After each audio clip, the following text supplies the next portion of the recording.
Hello and welcome to the Elephant in the Room with Bradley Devlin. I, of course, am Bradley Devlin. Thank you so much for joining us this week on another Thursday episode of the Elephant in the Room. Really appreciate you guys listening on Spotify, SoundCloud, Google Play, Apple Podcasts, and maybe even watching us on video over on Lone Conservative's YouTube channel. Really appreciate you guys going and subscribing there and giving reviews to our podcast wherever you may find it, and of course following us on social media. I've got a jam-packed episode devoted entirely to the Supreme Court's decision today that was handed down this week in the Bostock case. So we are going to jump right in. But first, I got to tell you about the Leadership Institute. With the recent uncertainty, whether it be from coronavirus or the riots in many major U.S. cities, it is now more important than ever to fight for the Second Amendment.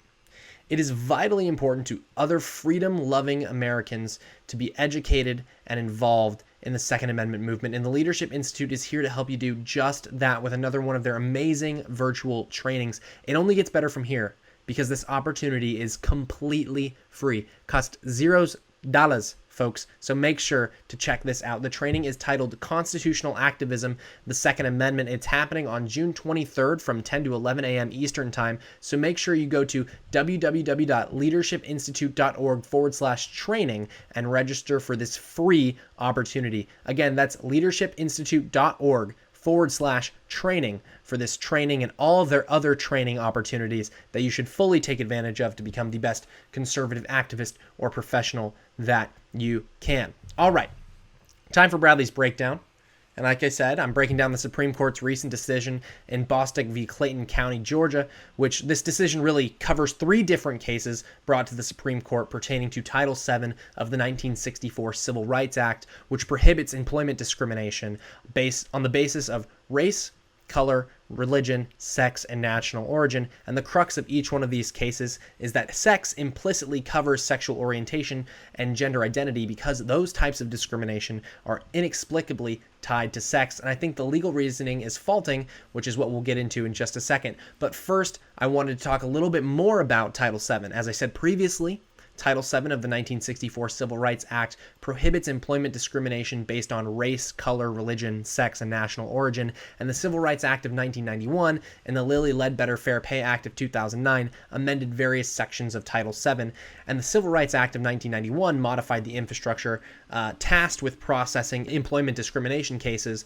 It provided the right to a trial by jury and broadened damages to emotional distress, while also limiting the amount of that a jury could give as a reward in these cases under federal law. And the Lilly Ledbetter Act, on the other hand, of 2009, if you remember, had to do with wage discrimination and how someone would proceed if they thought they were being discriminated against in their wages. And it was a hot topic in the 2008 election, a big separation between Barack Obama and John McCain. Obama, again, for, John McCain, against. Now, Title VII also served as the impetus for the Equal Employment Opportunity Commission, the EEOC, which enforces civil rights laws against workplace discrimination. And prior to this week's ruling, several Supreme Court cases and many other lower court cases, obviously, have dealt with various workplace concerns and the interpretation of the 1964 Civil Rights Act. And the following are a couple major cases which established the application of Title VII and its protections. In Meritor Savings Bank versus Vinson, the court answered the question of whether the Civil Rights Act prohibited the creation of a hostile environment or was it limited to tangible economic discrimination in the workplace after Vinson sued the VP of Meritor Savings Bank, Sidney Taylor. Vinson claimed she had constantly been subject to sexual harassment by Taylor over her 4 years at the bank, and she argued that such harassment created a hostile working environment and that she was covered by Title VII, and the court agreed in a unanimous decision. The majority opinion written by Justice Rehnquist held that the language of Title VII was not limited to economic or tangible discrimination, and finding that Congress intended to strike at the entire spectrum of disparate treatment of men and women in employment. And the court also noted that guidelines issued by the EEOC specified that sexual harassment leading to non-economic injury was indeed a form of sex discrimination prohibited by Title VII. In Onkill versus Sundowner Offshore Services, the court spoke on whether or not the prohibition against sex discrimination set out in Title VII of the Civil Rights Act apply to the same-sex sexual harassment. In Onkill versus Sundowner Offshore Services, the court spoke on whether or not the prohibition against sex discrimination set out in Title VII of the Civil Rights Act of 1964 applied to same-sex sexual harassment. And in this case, Joseph Onkill, a male, filed a complaint against his employer, Sundowner Offshore Services, alleging that he was sexually harassed by coworkers who were also males in their workplace in violation of Title VII. On appeal from a decision supporting a district court's ruling against Onkale, the Supreme Court granted certiorari, and another unanimous decision reversed the decision of the district court. The opinion, written by Justice Scalia, held that while Title VII does not prohibit all verbal or sexual harassment in the workplace, it does bar all forms of discrimination because of sex, and such discrimination, whether motivated by sexual desire or not, is actionable so long as it places its victim in an objectively disadvantageous working condition, regardless of the victim's gender. And then there is Price Waterhouse versus Hopkins. And Hopkins worked at Price Waterhouse for 5 years before being considered for a partnership. And although Hopkins secured a $25 million government contract that year, the board decided to put her proposal on hold for the following year. And when the partners in her office later refused to repurpose her for her partnership, she sued Price Waterhouse in federal district court under Title VII of the Civil Rights Act of 1964, obviously, charging that it had discriminated against her on the basis of sex in its partnership decisions. And the district court ruled in respondent's favor on the question of liability, holding that the petitioner had unlawfully discriminated against her on the basis of sex by consciously giving credence and effect to partners' comments about her that resulted from sex stereotyping. And the Court of Appeals affirmed both courts held that an employer who has allowed a discriminatory motive to play a part in an employment decision must prove by clear and convincing evidence that it would have made the same decision in the absence of discrimination, and that petitioner had not carried that burden. And this case was brought to the Supreme Court, where the court considered whether or not the Court of Appeals erred in requiring the employer to prove it would have made the same employment decision in the absence of discrimination by a clear and convincing evidence standard.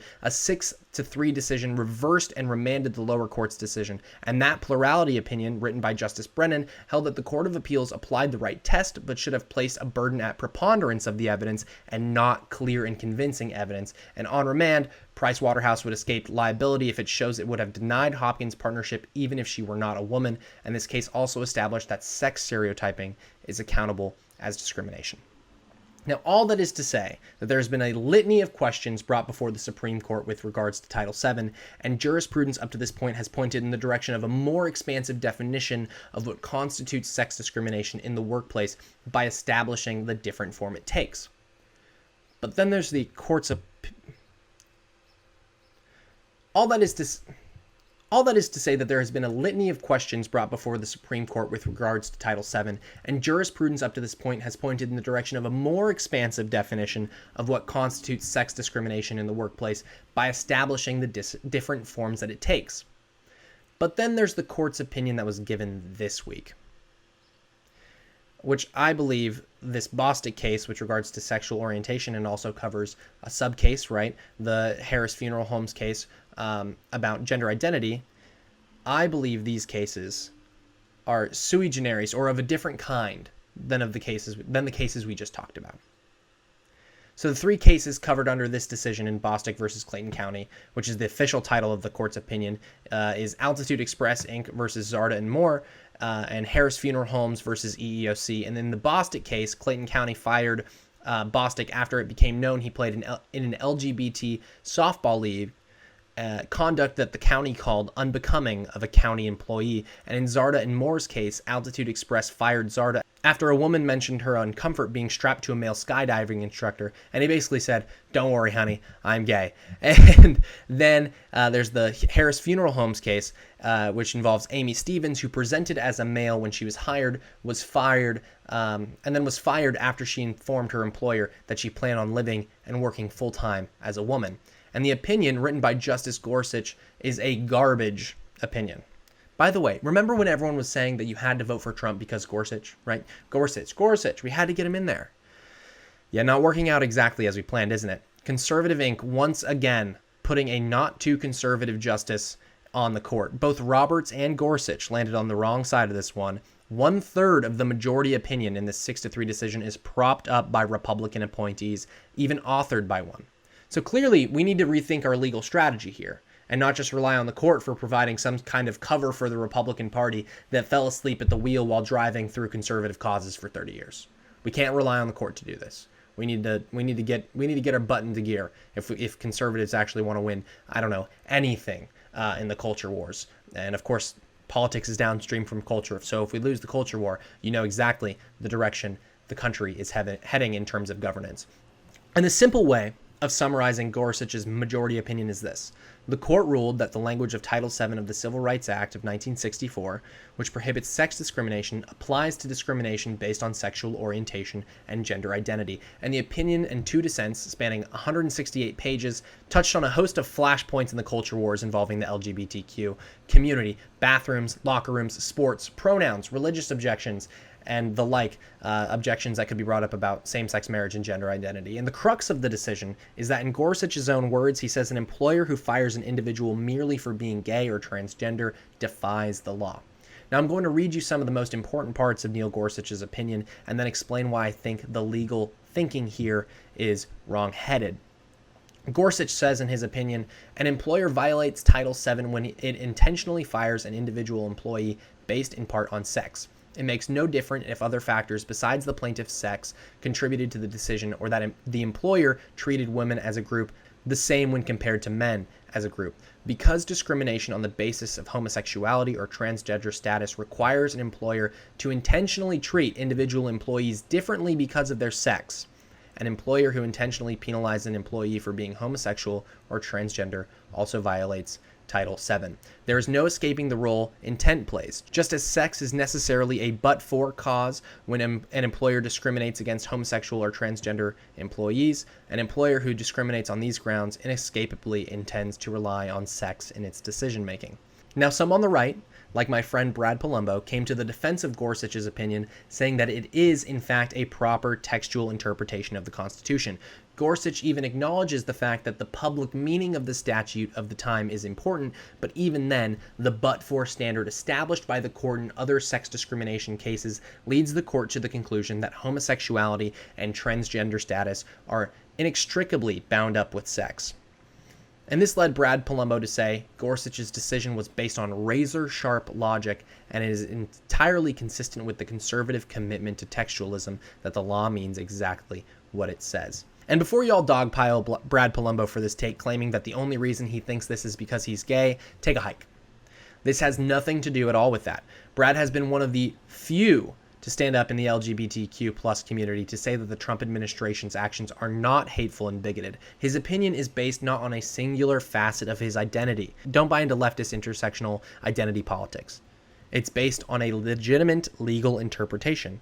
However, that is a legal interpretation that I disagree with, and this case illuminates the gap between textualism and originalism. Originalists like myself come down where Kavanaugh, Thomas, and Alito did on this case because we ask not only what does the text say, we look at the public meaning of the statute at the time it was passed.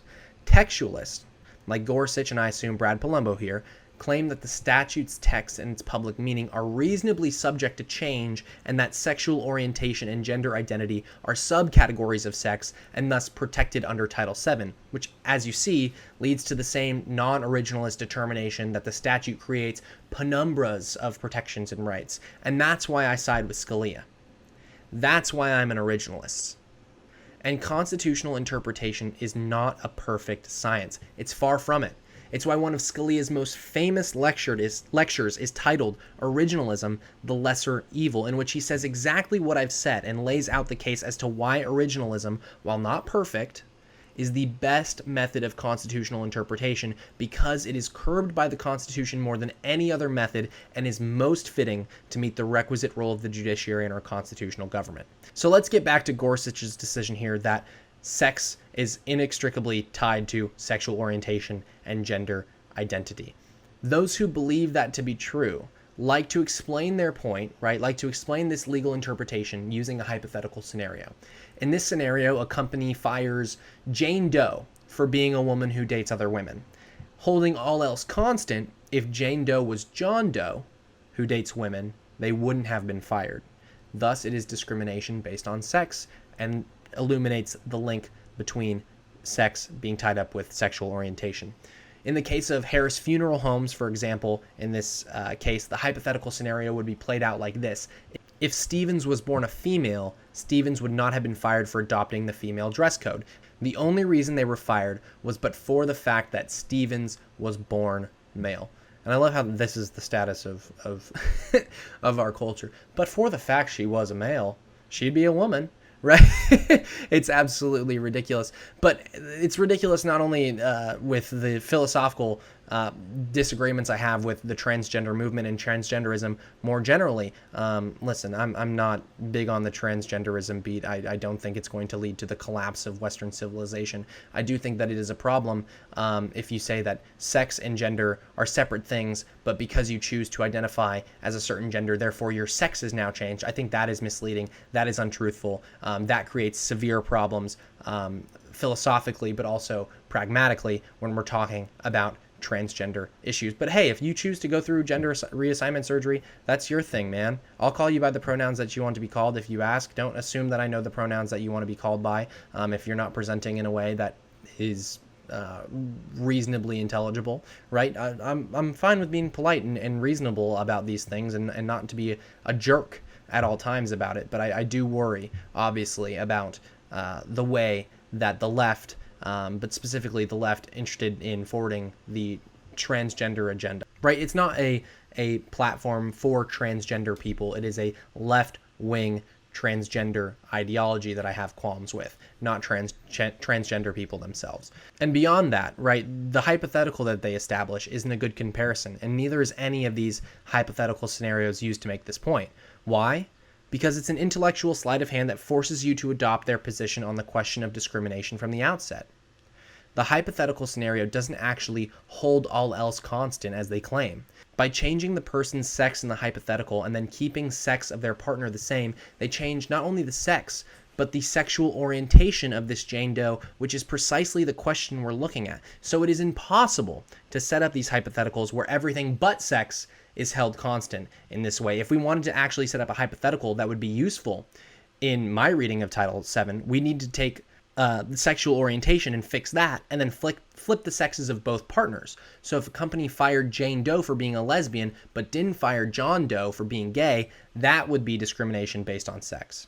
And in the case of a funeral home, the comparison should be between not a male who presents as a female and a female who presents as a female, but a female that presents as a male and a male that presents as a female. If the latter is fired but not the former, then that would be a convincing case of sex-based discrimination. And that said, no, I don't think Gorsuch's legal reasoning undergirding his opinion is razor-sharp logic, as Brad Palumbo suggests, and neither does Kavanaugh or Alito, who penned dissents. Kavanaugh's dissent emphasized the distinction between literal meaning and ordinary meaning, and Kavanaugh argued that it is the latter definition that judges should be bound by, which I agree with, and what I explained earlier about originalism versus textualism. The phrase discriminate because of sex does not include discrimination due to sexual orientation. If they wanted to, they knew people were gay back in the 60s, they could have put it in. They could have put it in. Again, much more bigoted society than we live in today, but they could have indeed put it in if they so choose, if they chose to, and it would be protected under Title VII today. In common parlance, Bostock and Zarda were fired because they were gay, not because they were men, he said. And you might think that that is wrong. I personally think that is wrong.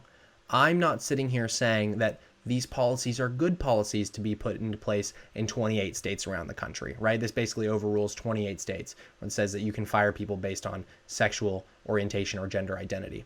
I'm not saying that those are good legislative policies. I am saying that when interpreting the Constitution, judges are confined by their mandates and should be confined by the bounds of the statute and the Constitution in question. But here, the court seems to disagree with me. But I disagree. I agree with Kavanaugh. So everything's chilling between me and my boy Kavanaugh. We're gonna go get a beer later today. Kavanaugh also argued that previous cases heard by the court involving discrimination against someone's sexual orientation made no mention of it being a form of sex discrimination. And Kavanaugh also pointed out the fact that the first 10 federal appellate cases considering the issue saw an agreement among 30 federal judges that Title VII does not prohibit discrimination because of sexual orientation. Now, he does note the fact that the majority opinion denies rewriting Title VII, but he says that he has a really hard time believing that these judges are reading the text of the statute as written. He says that that's tough to accept. Now, Alito argued in his dissent that the court result should have come through legislation and that the Congress should have made changes to Title VII, not the courts, which is exactly right, and it is why the founders are rolling in their graves over those who worship at the altar of Supreme Court justices like RBG, or in this case, Associate Justice Gorsuch, for declaring and creating policy on the nation's behalf, right?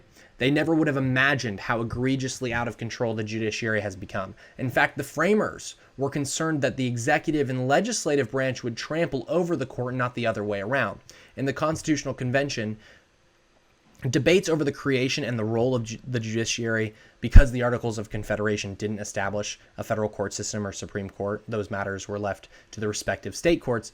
The framers actually considered in these debates creating a judicial commission or council that would be able to provide a veto on legislation from Congress. And Madison was among those who thought this would be a good idea to check the legislature and buttress the judiciary at the beginning of these debates. But he and others were convinced that the legislative check should instead be vested in the executive by other framers, because the executive branch would be charged with actually carrying out the law's enforcement and implementation. Also, there were fears that if given power, the country could quickly slide into an oligarchy led by men in black robes. And don't worry, guys, it wasn't that quick. It was only about 200 years, and we've been living under a Supreme Court decree ever since.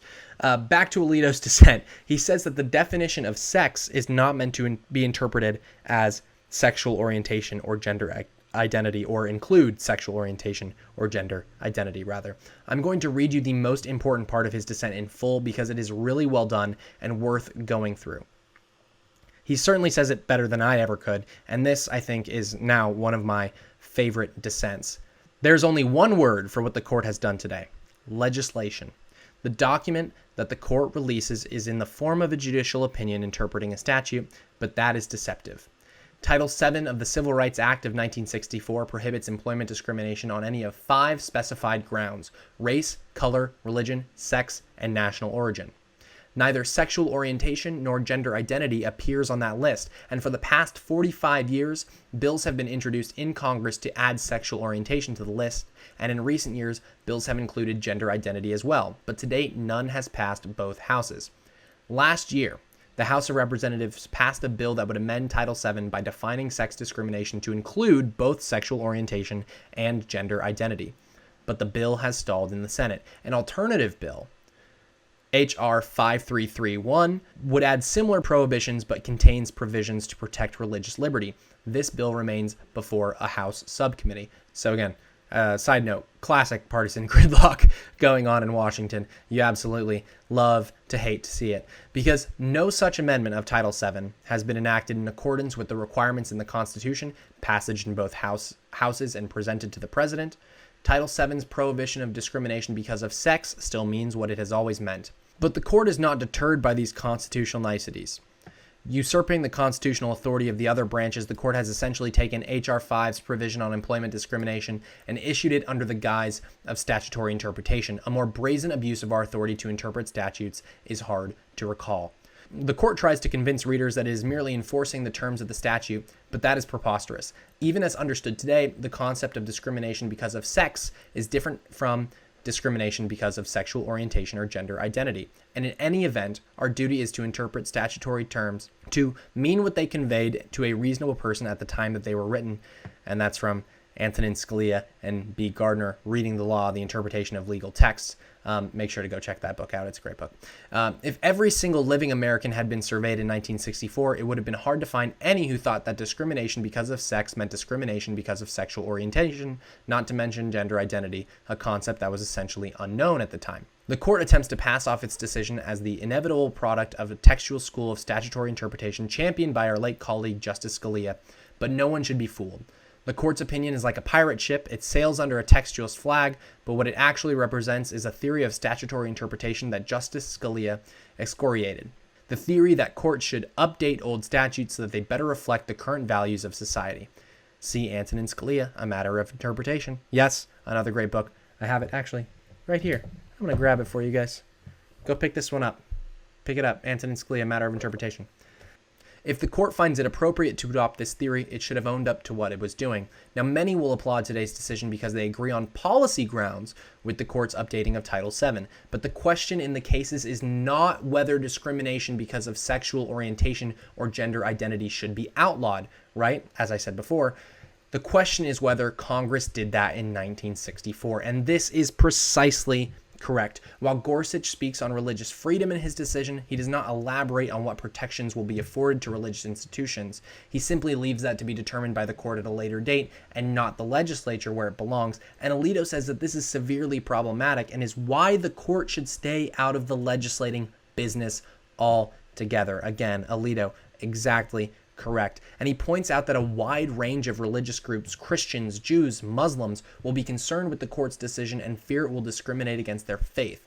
Religious organizations may be forced to employ individuals whose conduct violates the tenets of their belief system and religion. For example, a private religious school may have to hire an instructor whose lifestyle undermines the institution's moral teachings and purpose if that teacher is in a same-sex relationship or has undergone sex reassignment surgery. Alito also argues that the court's decision may have impacts on healthcare. Transgender employees may sue if their employer-provided health insurance plans do not cover costly sex reassignment surgery, and Alito pointed out that similar claims have been made due to the Affordable Care Act's broad prohibition of sex discrimination in healthcare provisions. And this will create conflict when it comes to religious liberty, as Alito notes, since employers and healthcare providers may have strong religious objections to someone surgically altering their gender. Forcing them to pay or perform these procedures would make it hard for them to honor their faith. I think this is exactly right. Every bit of it from Alito. Absolutely great stuff coming from his dissent. Not because I worship at the altar of preventing gay and transgender people from being discriminated against. I don't think that they should be discriminated against whatsoever. But we're talking about the interpretation of a statute created in 1964 and not amended with sexual orientation and gender identity provisions since then.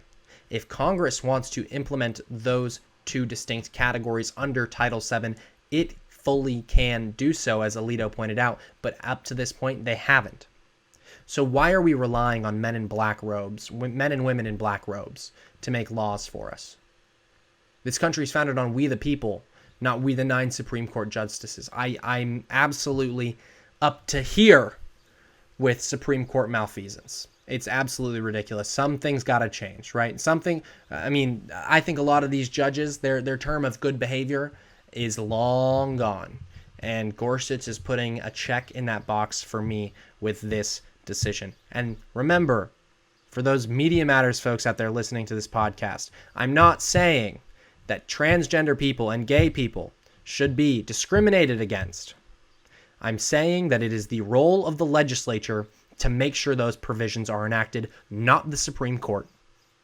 And that all the legislators that are championing this Supreme Court decision are only doing so because they don't want to do their dang jobs. Meanwhile, they'll campaign, ask you to donate for their campaigns, saying that they're warriors for equity for these groups of people. What have they done? They've stalled a bill in a subcommittee. Can't even get a bill out of a subcommittee that would do exactly what the left wants, right? While include religious freedom protections. And you can't even get it out of the subcommittee, but you're going to rely on Justice Gorsuch to make laws for you. You're pathetic. You're ridiculous. And you're really a disgrace to this country. I'm done. I'm done with it. I'm so fed up with it. All right. Here to weigh in is going to be Josh Hammer. Josh Hammer has been on the show before. I loved having him on the first time. I thought it was incredibly fitting to bring back this constitutional lawyer by training and in part trade to get his thoughts on the matter. Here's my conversation with Josh. All right, joining me this week for Pros and Cons is, of course, Josh Hammer, syndicated columnist, constitutional lawyer by training and in part by trade, but you might be seeing him across the interweb on a variety of different publications. Josh, thank you so much for coming on. We've got a shorter amount of time this week, but definitely some very important issues to cover. You got it. Always a pleasure to be with you. All right, Josh. So I'm looking at the Supreme Court cases this week and thinking we need to rethink our legal strategy. It's just absolutely absurd. The what the Supreme Court's come down on this week with regards to DACA. You can write an executive program, but apparently the president can't rescind that executive program when there's different administration. It has to be non-capricious and arbitrary. And apparently, I didn't know that the executive lost all of his power on the basis of his capricious whims. But let's focus on the case regarding sexual orientation and gender identity, written by Gorsuch. And you see people worshiping at the altar of Gorsuch because of this. And that is a giant problem, not only with regard to the decision that he penned and its content, but also how unfit the worship of Supreme Court justices are to the way that the American government is supposed to function. Enlighten our listeners and viewers on this phenomenon. So in today's case of Bostock versus Clayton County, Georgia, a 6-3 court majority. Wasn't Gorsuch wrote for a 6-justice majority, joined as seemingly per usual these days by Chief Justice John Roberts, who himself is quickly becoming the 21st century equivalent of the infamous David Souter already. Gorsuch, what he does is he takes Title VII, which is the bread and butter employment law provision in the landmark 1964 Civil Rights Act, prohibiting hiring and firing decisions on the basis of race, religion, national acts. So for decades now, Congress, as far left in recent times, recent years, has become more or less a mainstream Democratic Party position, have sought to legislatively expand Title VII of the '64 Civil Rights Act to add, in addition to sex, sexual orientation, and as is the fad now in the year 2020, gender identity, transgender status, whatever we want to call it. Justice Gorsuch, the conservative judicial nominee who was it was Gorsuch's step that was basically on the back of 16, Antonin Scalia. He was the one who was the direct successor to Antonin Scalia's seat. Justice Gorsuch tells us for a 6-3 court majority that sex in the 1960 Civil Rights Act, Title VII, actually means sex, sexual orientation, or gender identity. Now, there's a few things going on here. This may or may not be good policy. Okay, that is a separate debate. But what we ought to know is that not a single person in Congress, when they passed the legislation in 1964, understood the term sex to encompass sexual orientation, which was at the time pretty ostracized. Homosexuality obviously is viewed very differently in the year 2020 than it was in 1964. Again, for better or for worse, I have no opinions right now on that. It's simply not what they meant. Gender identity, for its part, was not even a thing. It was literally not a concept. So what Gorsuch has done is he has taken the word sex and finagled this outcome, I think, through a weird literalist interpretation of the word. It's a literalist interpretation that actually lacks any tangible connection to what the words meant when they were actually enacted into law. Justice Kavanaugh and his dissent, one of the two dissents, Alito has the main dissent. Kavanaugh has a good dissent for himself. In his dissent, he over and over again kind of hammers home this point that there's a difference between Gorsuch's literalism and actual textual statutory interpretation. On the one hand, you can view the word sex literally and think about a way that maybe you can reach that outcome. And Gorsuch has all these mental gymnastics to reach that. But textualism and originalism in constitutional theory, what it actually means is not a literalist interpretation. It means you look at what the words meant by the people who ratified them into law and the people who enacted them. And Neil Gorsuch fails that test. And Neil Gorsuch, again, is a Federalist Society vetted, high-profile Republican judicial nominee. He was supposed to be the apotheosis, the quintessence of this decades-long vetting process that we were told that that conservative legals in D.C. would vet a perfect nominee. He was supposed to be the quintessence of all of this, and nonetheless, here we are. It's very, very sad. It's genuinely disheartening for a lot of us who have been involved in this fight. And the million-dollar question, of course, is where the heck do we possibly go from here? I think that you bring up some really, really great points, and the literalist interpretation that Justice Gorsuch takes on in this decision. I think that you're seeing the gap between literalist textualism and originalism, right? You're seeing you're seeing the gap illuminated in this decision.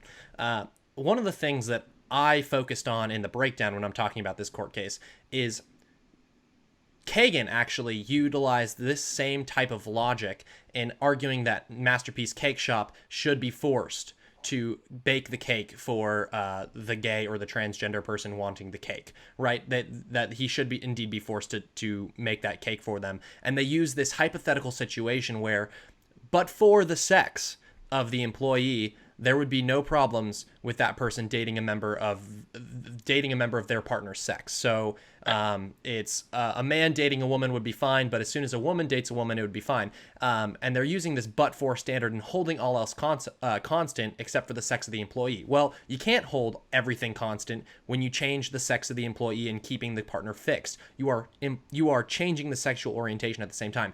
If a corporation would be fine with men dating other men, but not fine with women dating other women, then I think you have a legitimate case on the basis of gender discrimination. That doesn't have anything to do with the sexual orientation. It has to do with the fact that certain behavior outside of the workplace, maybe even inside the workplace if dating an employee, if the corporation allows that, is okay for one gender and it's not okay for the other.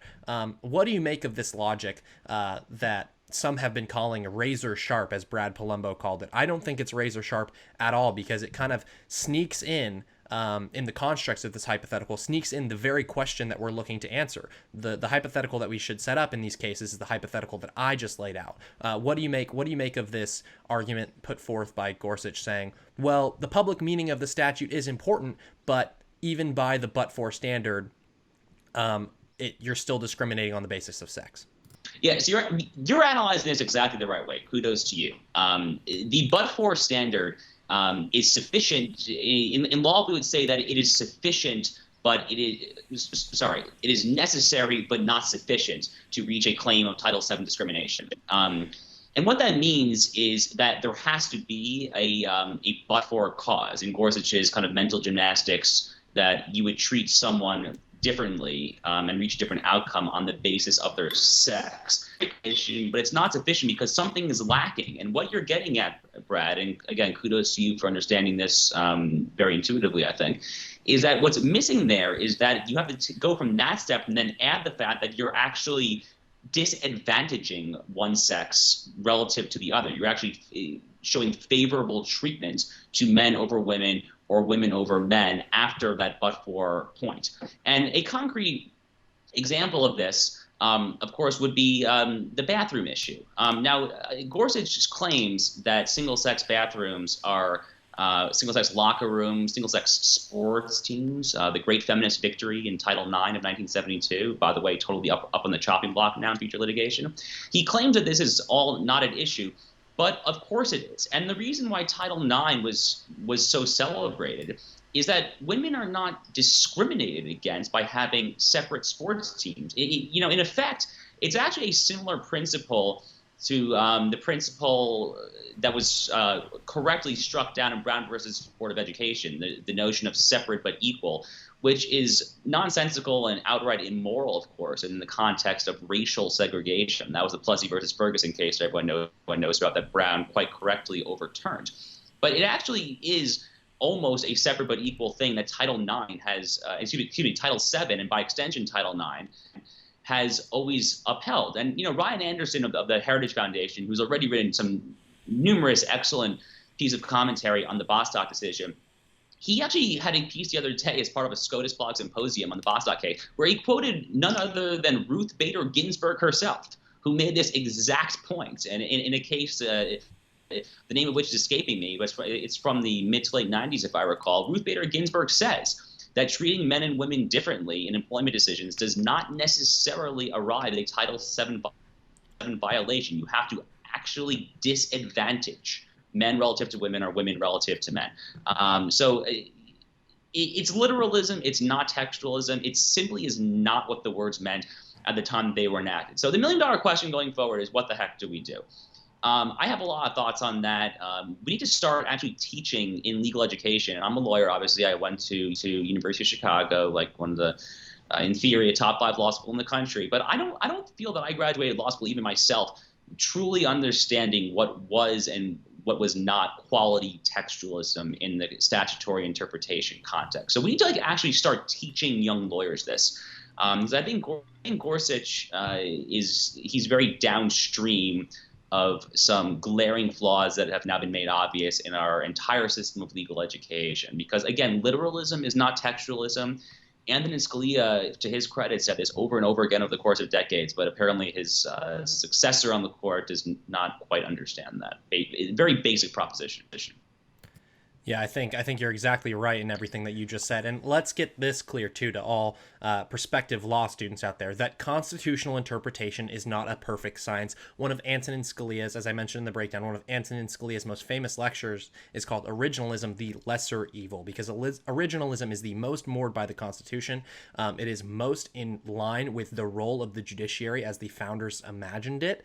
And that's why, none of this is a perfect science. But when you have decisions like this, and I absolutely despise a lot of the conservatives who've been on the Supreme Court, specifically in the post-Reagan era, because every single time they give an inch to the progressives and say, maybe something's right here, it's a large landmark case that completely changed jurisprudence. I don't have a lot of qualms necessarily with the prior cases that we've walked through on the podcast with regards to Title VII, when we're talking about Meritor Bank versus Vision, when we're talking about OnCale versus Sundowner Offshore, when we're talking about Price Waterhouse versus Hopkins, right? All of these cases broadened what sex discrimination encompasses, right? The damages that are encompassed under sex discrimination. But I don't think any of these cases can be related to the Bostock case, because I think Bostock case is in a different kind. It's sui generis, as some folks would say in the Latin. And this is a major problem, I think, moving forward for conservative jurisprudence. If we keep giving stare decisis, right? The court, I think, gives way too much credence to stare decisis. Yep. But if we keep allowing stare decisis to land on the side of liberal, progressive, non-originalist judges. That said, as I've expressed my severe disappointment with a lot of these conservative judges, when does good behavior run out? I don't know a ton about this in the constitutional history and what the founders thought in those constitutional debates. What are the devices available for, I don't know if it's the president or the legislature or the populace, to say, hey, this judge, right, Chief Justice Roberts, his time of good behavior is out, because he's not interpreting the law, he is legislating from the bench. And sadly, not a lot of people have the qualms that you and I do about legislating from the bench. But what would that look like? What did the founders envision when a judge is indeed out of good behavior? Yeah, so the impeachment criteria for Article 3 judges, as you note, is that the judge has to sit in, quote, good behavior, which is a very vague phrase. But perhaps my single favorite constitutional law scholar, Michael Stokes Paulson of the University of St. Thomas Law School up in Minneapolis, I hope he's okay, given all the rioting in Minneapolis. He has shown in pretty painstaking originalist scholarly detail that in good behavior, even though it's phrased quite differently than the high crimes and misdemeanor criteria for an Article 2 presidential impeachment, they were actually viewed synonymously. They're actually the same criteria. So there's not a voluminous track record or anything of that nature about what in good behavior means. But there, in a law review article, Professor Paulson does show quite persuasively, I think, that it's the same as high crimes and misdemeanors. So obviously that brings us back to the Trump, Ukraine, Biden, all that stuff about like what is high crimes and misdemeanors. And if you looked at Alexander Hamilton in the Federalist 65, which is the most on direct citation I have for this point, he basically says that high crimes and misdemeanors refers to a breach of the public trust. You obviously do not have to commit a black letter criminal statutory law offense. That is not the high crimes and misdemeanors. It is a more general kind of amorphous. You are so catastrophically terrible. You are likely acting with poor intention and bad faith, and the public has lost trust in you as a public servant. That's really what it arises to in both the Article 2 presidential and Article 3 judicial context. All right, final question for you, Josh, and then I will let you go. The left's reaction, saying that the Supreme Court is in tune with public opinion, finally, at last.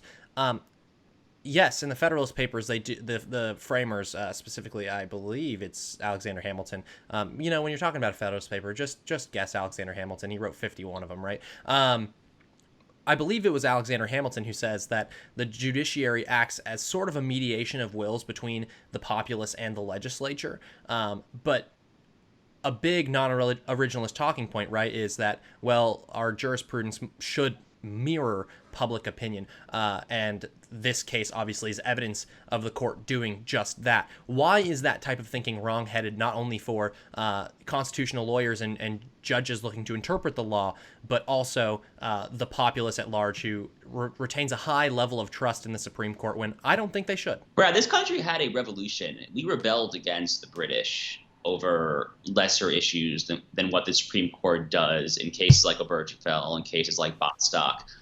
When they deprive these democratic important decisions from we the people, we are going through civilizational change without representation. The founding fathers rebelled over taxation without representation. I would argue that cases like Bostock, again, we can debate the policy merits of adding new class of protection to Title VII and anti-discrimination law more generally. A lot of limited government types feel that anti-discrimination law should more generally be pared back, actually be limited, as opposed to adding new layers of protection. But the point, which was encapsulated so crisply in the late Justice Scalia's scathing dissent in Obergefell, the 2015 same-sex marriage case, the point is that these are debates for we the people. The only way to unify a nation, let alone a nation, by the way, going through all the turmoil and the unrest and the civic discord that we're currently going through, the way that you resolve these disputed culture war, sexual, etc. debates is you try to convince your fellow citizen. You try to go to the proverbial town square, ideally not Twitter, but something a little more productive and conducive to actual meaningful public discourse, and you actually try to win over the hearts and minds of your fellow Americans. That is what our system is meant to do. That was what it was designed to do. And when the black-robed oracles in Article 3 in the branch that Hamilton told us in Federal 78 was supposed to be, quote, least dangerous because it has neither force nor will but merely judgment, when they act in place of the legislators that are democratically accountable to we the people, they fail their job. They are not doing their job. They are acting in bad faith. And I'm happy that we talked about judicial impeachment because that is one tool that I have for years been strenuously saying should be resuscitated. I would strongly encourage legislators to start thinking about judicial impeachment, Republicans on House Judiciary Committee. I'm not suggesting per se John Roberts is the place to start. In theory, you probably start with a rogue district court, lower court judge, one of the guys who's slapped one of these crazy nationwide junction immigration suits, something like that. But we got to get this ball rolling because there are lots of remedies to rein in a rogue court, but the impeachment remedy is the one that is most explicitly prescribed by the founders. And we have not used it in a very, very, very long time. Yeah, the Supreme Court has housed lunatics, addicts, and wannabe legislatures, and I think that you're exactly right. It's time to resuscitate a little bit of a more strenuous review of these judges and possibly even using impeachment. All right, Josh, thank you so much for coming on the show today. Tell our viewers and listeners where they can find you on social media or where they can find your great work, whether it's as a lawyer or as a writer. So I'm on Twitter at Josh_Hammer. I'm currently the Newsweek opinion editor. So go to Newsweek.com's opinion section. We're putting up lots of great content. It's a mainstream media publication, obviously, so we have across-the-board content, but we're putting up a lot of quality conservative content as well now that I'm taking the helm there. It's good stuff, so check that out as well. Awesome. Okay, Josh will be joining us again, I'm sure, very soon as we hear about all of these insane decisions coming from the Supreme Court. Josh, thank you so much for coming on, and we will see you again soon, pal. All right, before we get to the Warrior of the Week, I have to tell you about AEI. I'm inviting you to join AEI's Ivana Stradner and Frederick Kagan for a virtual conversation with a panel of Central and Eastern European experts on June 24th from 10 to 11 Eastern Time, AM, of course. They will discuss the threats Moscow's meddling poses to democracies around the world and threatens democracy more generally, how governments have responded to Russian hybrid tactics, and what lessons the U.S. should draw from the experiences of Russia's neighbors. While Russian election interference caught most Americans off guard in 2016, the countries of Central and Eastern Europe were not surprised, folks. They've been going through that for 70 years. From the Czech Republic to the Balkans to Georgia, Moscow has used tactics ranging from coup attempts to the funding of political parties and disinformation campaigns to meddle in domestic politics. So what lessons can the U.S. apply from these countries' experiences to defend its own elections? You can find out this and so much more by attending this conversation on June 24th from 10 to 11 Eastern Time by visiting aei.org/events. That's aei.org/events for more information. All right, the warrior of the week this week is Tucker Carlson. I disagree with Tucker Carlson on a lot, but I think that he deserves some credit because not only is he defending others who have been threatened by cancel culture, but he himself has been under threat of being canceled. So this podcast, even though we disagree with Tucker on many things, stands with Tucker Carlson. He is a longtime advocate for free thinking, and even when faced with repercussions, he's chosen to stand his ground. Now, you might not think that those grounds are justified, but he stands his ground and is for heterodoxy in the media, in academia, and in politics. And since his comments over the past few weeks, Carlson has lost multiple large advertisers and sponsors on his show, such as Disney and T-Mobile. But per usual, cancel culture may have backfired once again on the social justice warriors, because since the boycott, Tucker's ratings and viewings have gone up, and he is now in the #1 spot for most watched TV host, moving ahead of the usual holder of that spot, Sean Hannity, the man who follows him. So we applaud Tucker for standing his ground and fighting for diversity and freedom of thought. Keep up the good work, Tucker Carlson. Thank you for having me over to your studio back in the day. I really do appreciate that. You've given me great advice, and I hope to be working with you at some point in the future. All right, that does it for this episode of The Elephant in the Room with Bradley Devlin. I, of course, am Bradley Devlin. Make sure to like, follow, subscribe wherever you find us on social media, Twitter, Instagram, Facebook, and, of course, where you listen to this podcast, whether that's on SoundCloud, Spotify, Google Play, Apple Podcasts, or watching us on video on YouTube. I will see you next week, folks.